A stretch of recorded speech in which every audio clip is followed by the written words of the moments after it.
So then, how would you define research? I mean, for our students, how would you define research, and what would you say make good research question?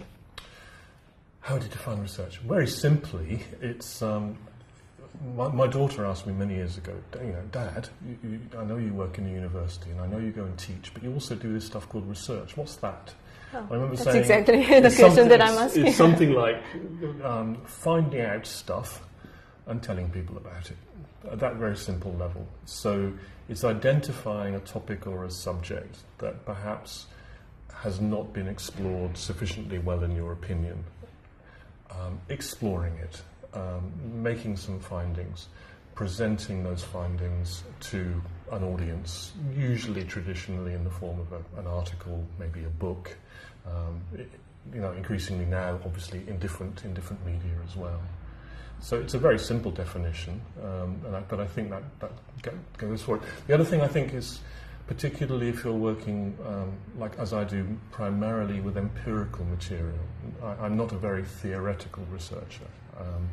I like the stuff, but I increasingly feel the need, and I think this goes for many people, to try and address an audience that's a little bit broader just than those people who are interested in the society I'm working in, and to say, okay, now this is something that's going on or has happened in Nepal.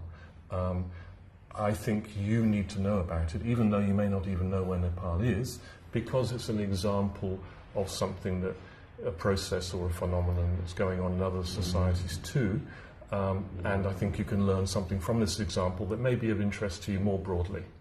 So I think I'd personally sort of moved from this exclusive focus on one society and one culture, and writing for people who are also engaged with that, to try and actually take material from that context and put it into arguments or discussions that are of relevance and interest to people working in different contexts and on different sort of topics.